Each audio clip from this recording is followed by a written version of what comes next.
want to introduce you to my sisters that are going to give you the next offering of sacred dance and spoken word.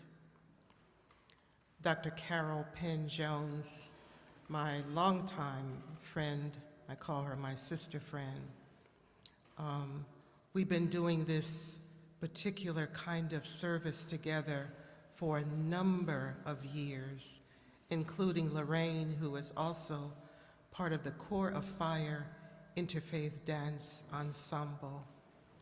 And we always thought that people are touched in many different ways, through music, through song, through dance, through spoken word poetry, and that this has become a signature part of the service that we do.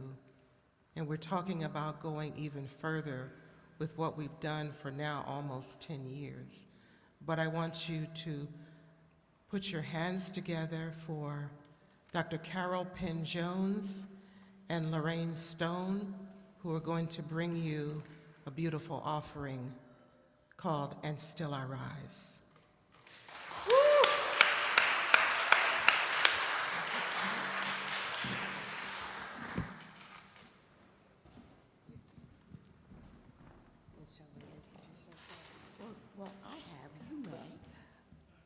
Good morning. I'll introduce myself. So I am tall and tan, about 5'7". My hair is very, very short, and it's somewhere between platinum and very, very blonde. What I am wearing, I've repurposed a skirt to be a wraparound. It's actually a skirt of many colors. It's made of silk. It's from Indian saris, old saris that were cut up and reassembled. And then underneath that, I have on a sort of a dusty, pale blue leotard and royal blue palazzo pants. And on my feet, I have some jazz dance sneakers, and they're black with red piping.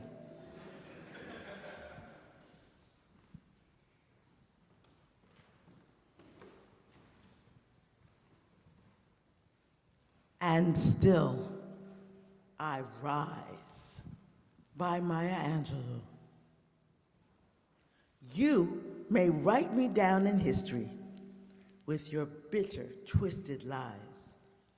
You may tread me in the very dirt, but still like dust, I'll rise.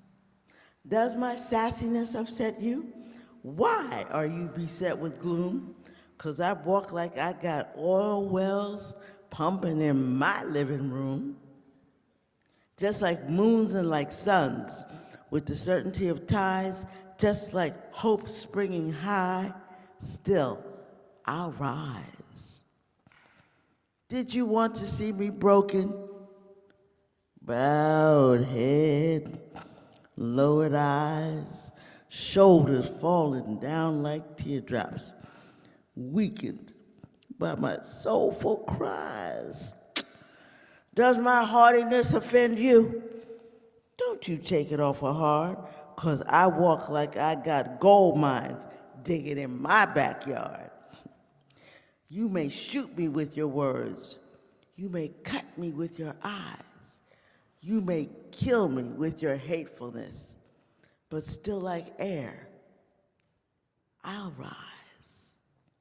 Does my sexiness offend you?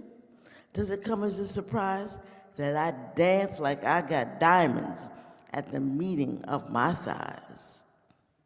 Out of the huts of history's shame, I rise.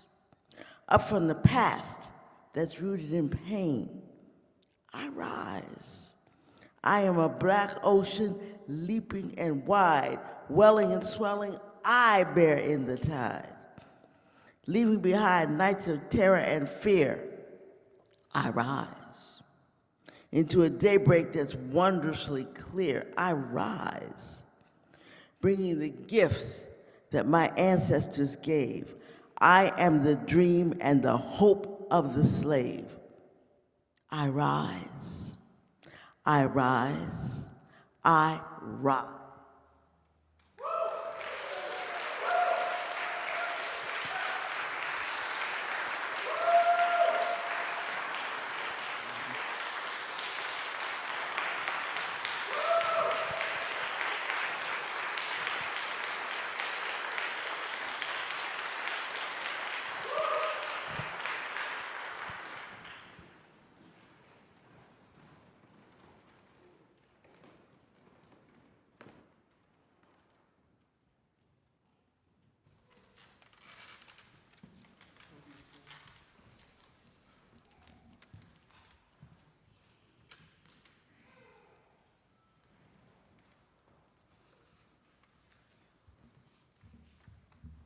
And I rise, and you rise, and we rise.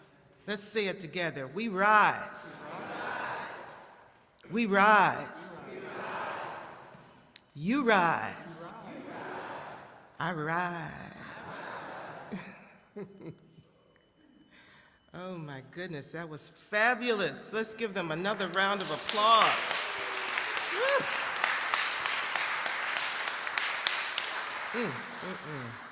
I'm telling you, we can't do it without music, dance, spoken word, and poetry. We gotta have it. We gotta have it. But before I begin, I want to acknowledge someone that has joined our family, someone who has traveled around but comes from across the globe, someone that is going to be a part of this journey here at First Unitarian Church of Philadelphia. I want to acknowledge our new Minister of Faith Formation, Minister Reverend Silva, Reverend Alex de Silva Suto. Would he please stand for us? This is our new brother that has joined us, who originates from Brazil, and he chose us to be here with us, and we're so grateful to have you. Last Sunday was his first Sunday. Last week he moved here to Philadelphia, so he's on a journey, but we are so grateful to have him, our brother that originates from Brazil, to bring his energy, his divinity, and spirit to the First Unitarian Church of Philadelphia. We say thank you, brother.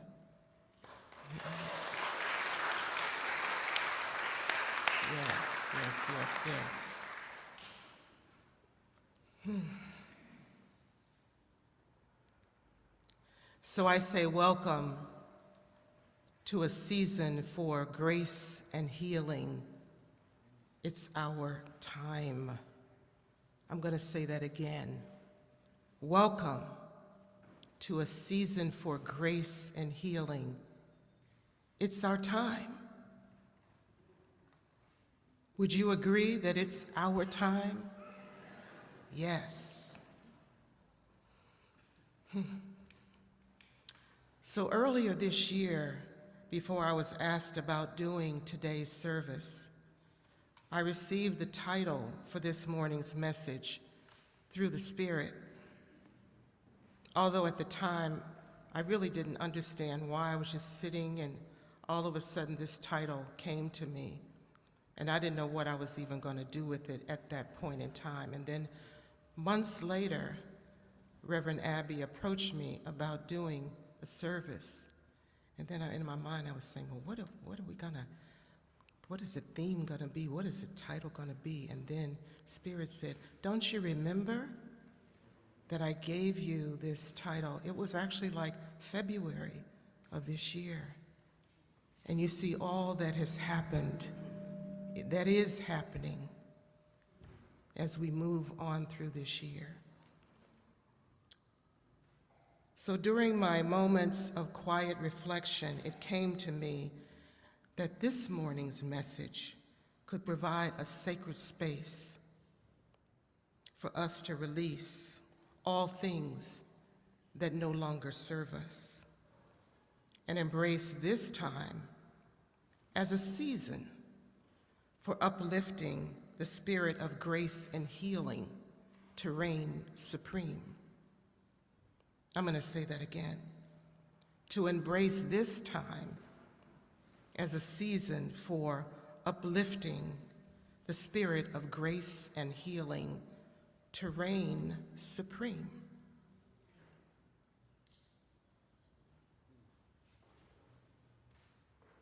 And allow us to release the incredible challenges going on in and around the world on so many levels. And thinking about our uncertainty about the future and what we can do to move forward. So as we gather to worship, let us claim this sacred space as a divine opportunity to reflect, release, restore, and renew our spirits.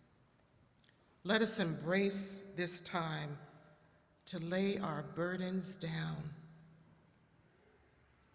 Let us embrace this time to lay our burdens down and count our blessings. And today, as my friend Dr. Carroll says, just for today, let us begin by embracing the blessing of being connected to each other through our in-person and virtual sacred space. Just for today, let us relax and release all anxieties, quiet our minds and hearts, breathe and allow the power of the Spirit to be our guide. You see, our life's journey is calling us to now move to higher ground, reach deeper, and go within to embrace the power of grace and healing, because we stand on the shoulders of countless generations of ancestors who came before us to pave the way, ones who endured many struggles and made the ultimate sacrifice for us to be here and experience the season we're in right now. So at this time, I want you to allow me to open the way for 3 individuals that I have selected to be able to speak truth as my message for today. So it will be me sharing, but it will be their words. So I want to share 3 vignettes. And the first one is about the power of forgiveness. So I'm going to share excerpts from a book written by the late Congressman John Lewis, entitled Across That Bridge, Vision for Change in the Future of America. Listen carefully to his words. He says, diffusing the fury of violence by obstructing and redirecting the intention of an attacker is itself an act of love. Having compassion for your attacker means you harbor no malice and seek no retribution for the wrong that has been done. It is an offering of love that asserts the victim's self-worth. It makes room for the inner working of his or her soul that has a way of invoking a quiet insistence to do what is right.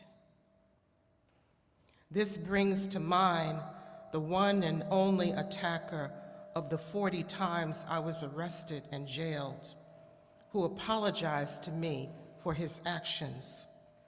Almost 48 years after that now famous Freedom Ride stop in Rock Hill, South Carolina, which left Albert Bigelow and me so badly bruised and bloodied. Yet, Elwyn Wilson, one of our attackers, wanted to come meet me. Wilson had apologized to other freedom riders during ceremonies honoring them in South Carolina and had mentioned his wish to find the men he had beaten up on that day in Rock Hill. I welcomed him to Washington, D.C. As we sat, Wilson looked deep into my eyes, searching my expression, and said he was the person who had beaten me in Rock Hill in May of 1961. He said, "I am sorry about what I did that day. Will you forgive me?" Without a moment of hesitation, I looked back and said, "I accept your apology." The man who had physically and verbally assaulted me was now seeking my approval. This was a great testament to the power of love to overcome hatred. Wilson had said publicly that he is glad to be able to count me as a friend today. And he has expressly mentioned his gratitude that we did not press charges that day. His life and the life of his family could have been changed forever if South Carolina had actually tried and convicted him. But beyond that, had he been tried, it would have added a layer of justification to the rationalization that always accompanies guilt. If he had been publicly vindicated, which would have been the likely outcome, it would have been more difficult for him to come to the point where he eventually believed an apology was even in order, and made it more difficult for him to feel love. So Elwyn Wilson also said that he was glad we did not have any weapons that day.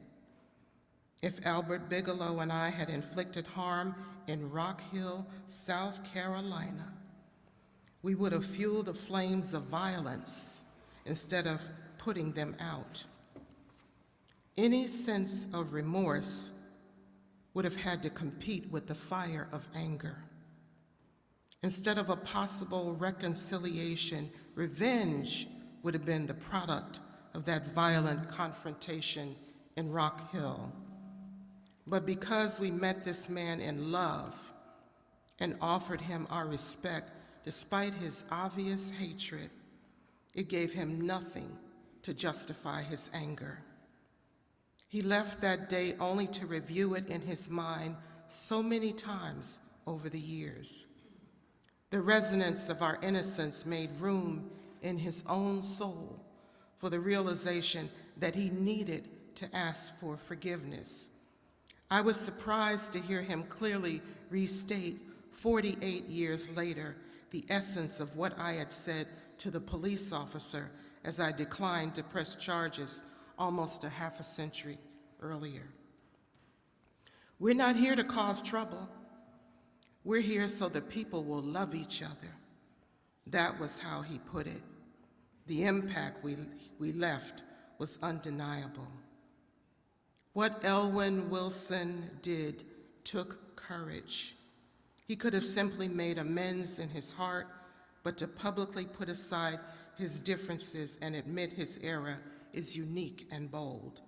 By doing this, he demonstrated for all to see that love that opens its arms to help heal the pain of another one's suffering, not violence in self-defense, has the power to ultimately disarm the attacker, preserve his or her integrity, and enable the truth to do its work. Love that meets the separating action of violence with forgiveness affirms that our ultimate and eternal unity is transformative. So this encounter between the late Congressman John Lewis and Elwyn Wilson reflects how grace and healing served as a catalyst for them to connect through the power of forgiveness. The next vignette, I've named it as Renowned Poet Who Struggled with a Speech Impediment. This is an interview from blackdoctor.org with Amanda Gorman. If only we're brave enough to see it. If only we're brave enough to be it. Those are the words from Amanda Gorman's poem. She is the poet who stole the show with her rousing poem, The Hill We Climb, at President Joe Biden's inauguration. Her words were strong, succinct, and powerful.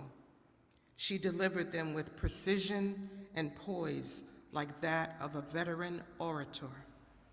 But Gorman was young.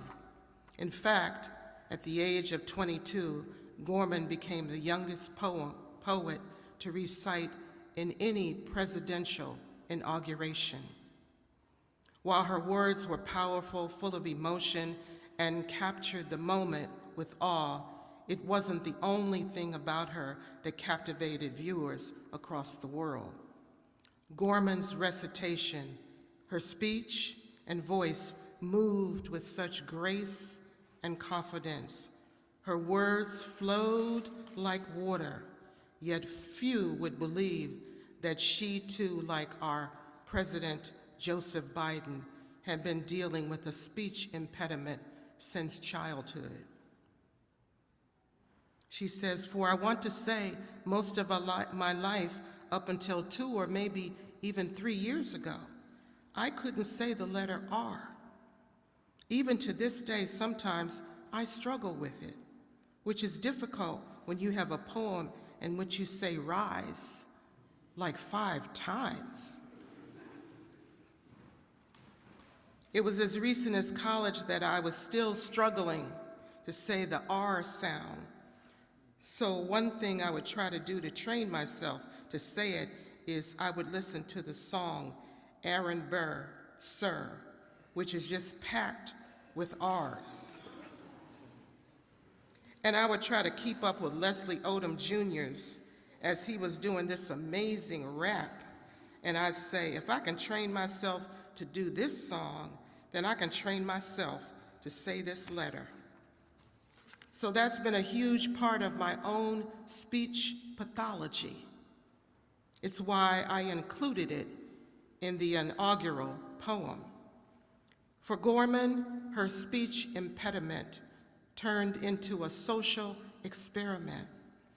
While she was undergoing speech therapy, many would mistake her accent as either British or Nigerian.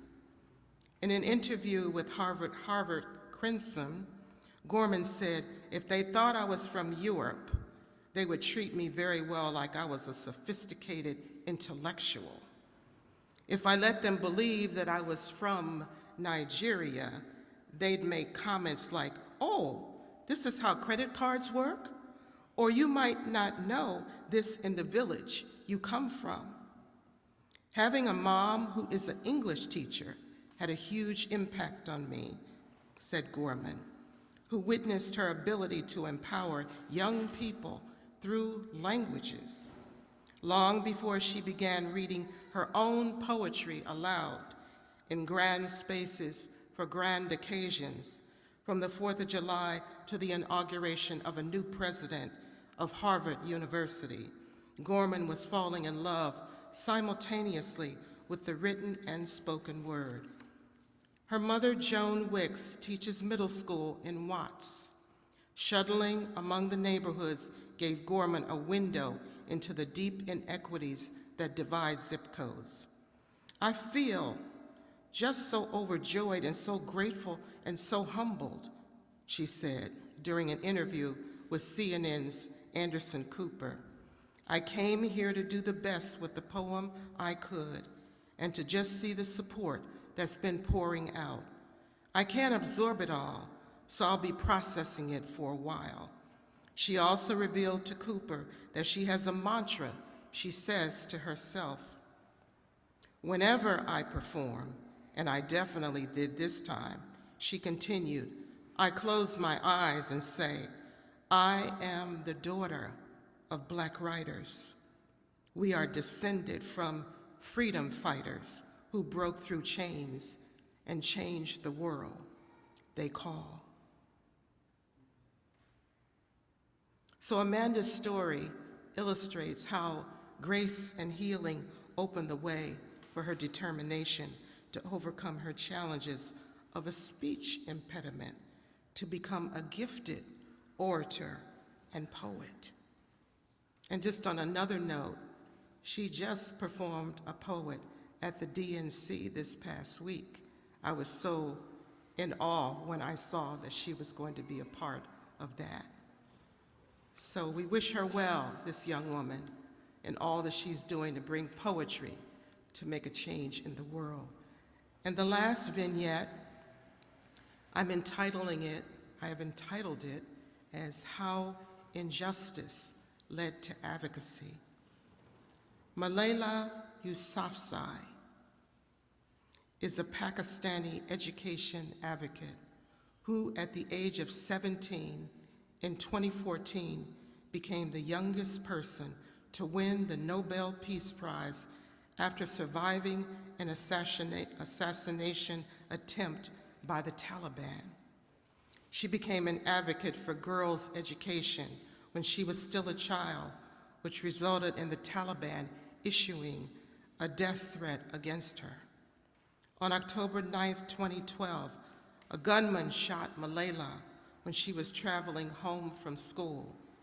She survived and has continued to speak out on the importance of education. In 2013, she gave a speech to the United Nations and published her first book, I Am Malayla. Malayla attended a school that her father, an educator, founded. After the Taliban began attacking girls' schools in Swat, Malayla gave a speech in Peshawar, Pakistan, in September of 2028. The title of her talk was, How Dare the Taliban Take Away My Basic Right to Education? In early 2009, when she was 11, Malayla began blogging for the BBC about living under the Taliban's threats to deny her an education. In order to hide her identity, she used the name Gul Makai. However, she was revealed to be the BBC blogger in December of that year. With a growing public platform, she continued to speak about her right and the right of all women to an education. Her activism resulted in a nomination for the International Children's Peace Prize in 2011. That same year, she was awarded Pakistan's National Youth Peace Prize. Malayla and her family learned that the Taliban had issued a death threat against her because of her activism.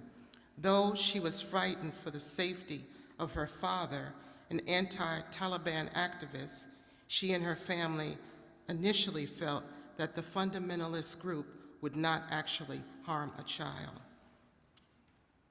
On October 9th, 2012, when 15-year-old Malayla was riding a bus with her friends on the way home from school, a masked gunman boarded the bus and demanded to know which girl was Malayla. When her friends looked toward her, her location was given away. The gunman fired at her, hitting Malayla on the left side of her head. The bullet then traveled down her neck. 2 other girls were also injured in the attack.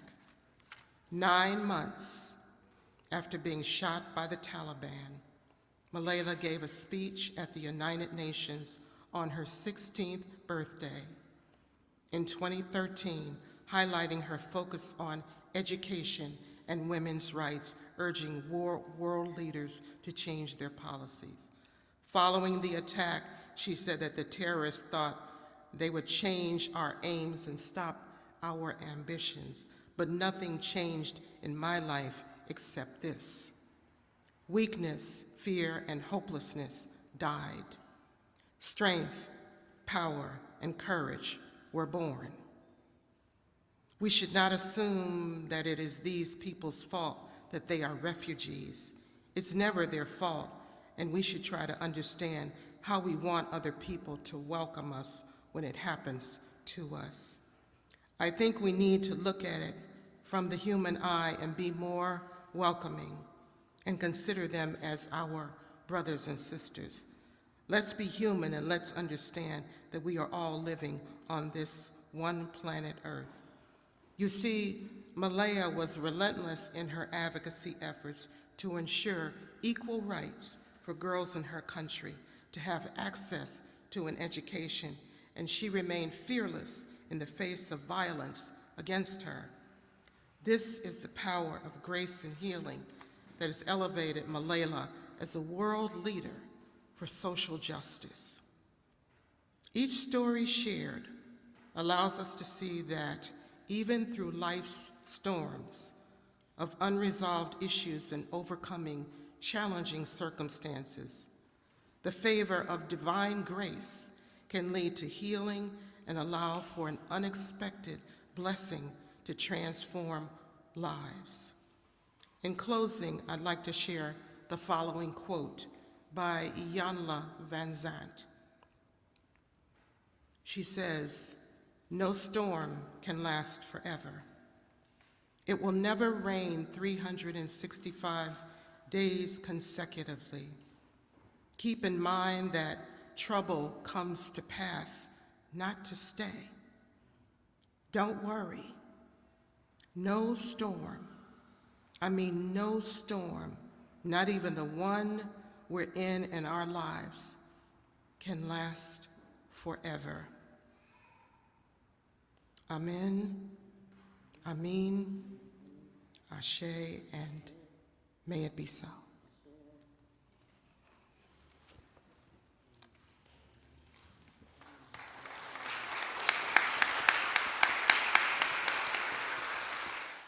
Hi, I'm Reverend Hannah Capaldi.